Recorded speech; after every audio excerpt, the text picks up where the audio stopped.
At first, it feels like awakening. You see through the lies. You detach from the noise. You start using words like frequency, alignment, truth. And it feels right, lighter, clearer, cleaner than anything you've known before.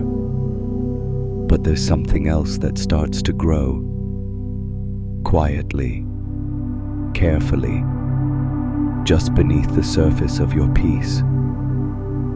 It's not chaos. It's not darkness, it's identity.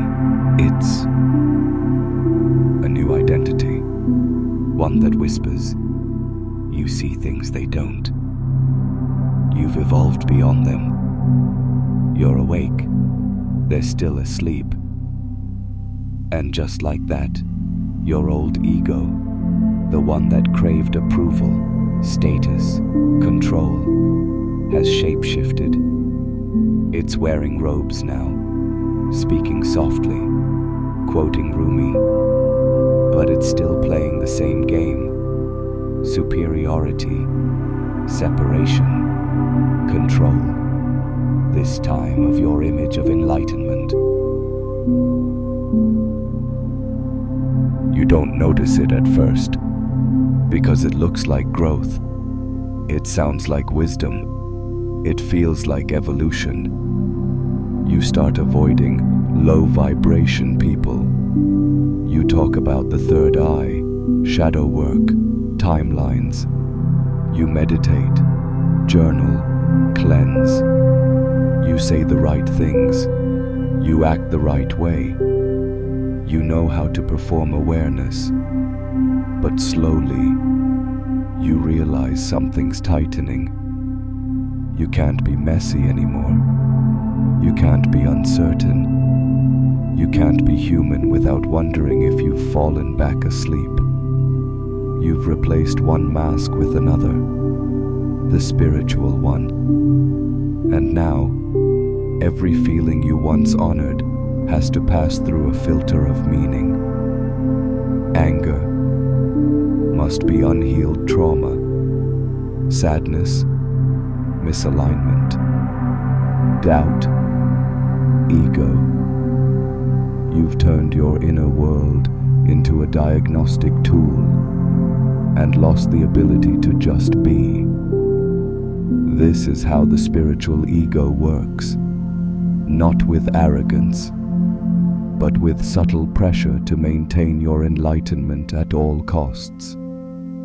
Not to feel better, but to look awakened. You start curating your language. You say release instead of breakdown. You call pain expansion. You don't get angry. You process energy. Everything becomes a metaphor. Everything becomes a lesson. And slowly, your spirituality stops being a path and starts being a persona. You post quotes you don't live by. You nod at things you don't fully understand. You act calm when you're actually anxious, because high frequency means no chaos, right? But here's the trap. When enlightenment becomes your new identity, you'll do anything to protect it. You'll suppress what doesn't match the image. You'll avoid people who mirror your unhealed parts. You'll disconnect from your own depth because it's too raw, too real, too unbranded. And the very thing you thought would free you is now just a softer, prettier version of the same old prison. A prison made of light, silence, and spiritual language so elegant, you forget it's still ego. You thought awakening would feel like flight. Instead, it started to feel like pressure. A constant need to vibrate higher, to stay centered, to be above it all. You no longer allowed yourself to break, to cry, to scream without spiritual context, because you believed that struggle meant regression, that feeling deeply meant failing, that messiness meant you were losing your light. But that belief is the real trap. Real growth doesn't always look like peace. Sometimes it looks like chaos, like crumbling identities, like rage that you've buried under mantras for too long. You can't bypass your humanity to chase divinity. You can't skip your shadows and call it enlightenment. You can't keep building temples on top of wounds and expect them not to bleed through the cracks. Because sooner or later, the soul rebels. It shakes the pedestal, it tears down the image, and it whispers the truth. You didn't come here to perform awakening, you came here to feel everything until it frees you. There comes a point where the image cracks, not because you failed, but because the soul can only stay silent for so long. You feel it when the practices stop working, when the affirmations sound hollow, when the crystals, mantras, and breathwork can't touch the ache that's been growing underneath. You realize you've been trying to heal yourself out of your humanity, trying to meditate the mess away, trying to reframe pain into something higher before you've even felt it. And you start to see that all along, you were chasing the idea of being healed, not the experience of being whole. That's when it changes. Not with light beams or angel numbers, but with brutal honesty, with allowing yourself to admit, I'm tired of pretending I'm okay. I'm done hiding behind wisdom. I want to feel fully, wildly, without filters.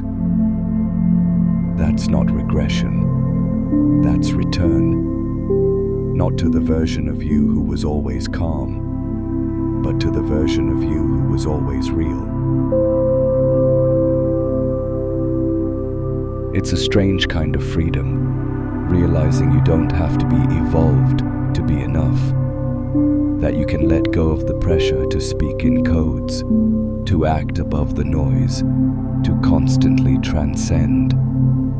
Because maybe real transcendence was never about rising above the human experience, but sinking into it fully. You begin to see how much energy you spent trying to appear conscious, trying to say the right thing, trying to keep your shadow out of the light. But there's power in letting go of all that, in saying, I don't know. I'm still healing. I'm messy and sometimes lost and still worthy of love. That's not spiritual regression. That's spiritual maturity. Because the true awakened ones don't wear their growth like armor. They wear it like skin. Soft, scarred, alive. And suddenly, you stop needing others to see your light, because you've made peace with your dark. And in that peace, you finally remember, you were never here to perform clarity. You were here to feel everything and stay.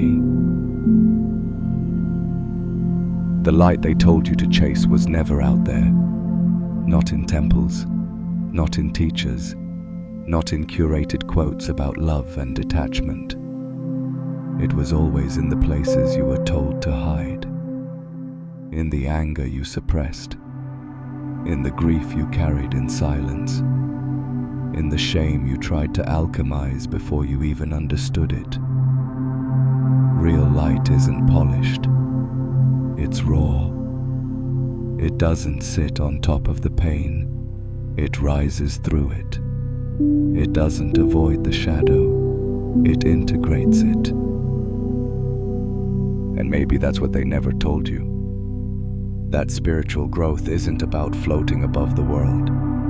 It's about returning to it, with your heart cracked open and your hands still shaking, and choosing to love yourself anyway. Because anyone can wear a peaceful face. Anyone can memorize spiritual language. But few are brave enough to say, I'm not beyond it all, I'm in it all, and that's where my power lives. There's a moment, quiet, not dramatic, where something inside you finally relaxes. You stop trying to sound wise. You stop needing to be understood. You stop chasing light like it's somewhere you haven't already been.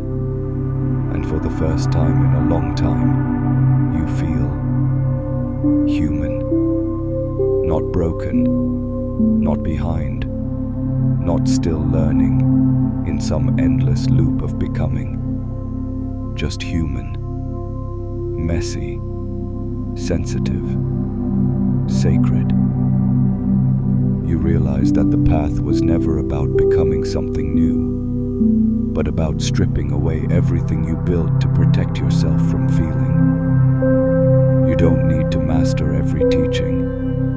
You don't need to pretend your nervous system is always regulated. You don't need to float above your body like you're too holy to hurt. You get to be here, in it, with it, fully. And when that settles in, when your breath returns to your belly and your thoughts no longer race for meaning, you understand the deepest truth. Peace was never a destination. It was the moment you stopped performing and gave yourself permission to just exist. You start to notice the small shifts. You laugh more freely, even when things aren't figured out. You speak without rehearsing how it'll sound. You stop needing your healing to be poetic. And when you look in the mirror, you no longer see someone chasing wholeness. You see someone who already is whole, just learning to remember it. The pressure lifts, the striving fades, and in its place, something softer rises. You give space for your sadness. You welcome your doubt without fixing it. You sit with your body, tired, aching, real, and whisper, I'm still here with you. That's not spiritual performance. That's intimacy. That's self-honesty. That's the beginning of a life that feels real, because you stopped outsourcing your worth to an illusion of ascension. This is what awakening actually looks like. It's not glamorous. It's not perfect. But it's yours. Finally. You've walked through the illusion. You've met the polished ego that dressed itself in light. You've named the trap. And more importantly, you stepped out of it. Not by running, not by fighting, but by softening. By letting yourself be seen without the costume. By letting your path be sacred, even when it looks nothing like the ones they preach. This is awakening. Not the kind you post about. Not the kind that needs applause. But the kind that shows up in the way you breathe slower. In the way you listen deeper. In the way you carry your wounds with reverence, not shame. You don't need to prove you're awake. You just need to live it. Imperfectly, honestly, quietly. No more roles, no more layers, no more pretending. Just you, still human, still whole, and finally free.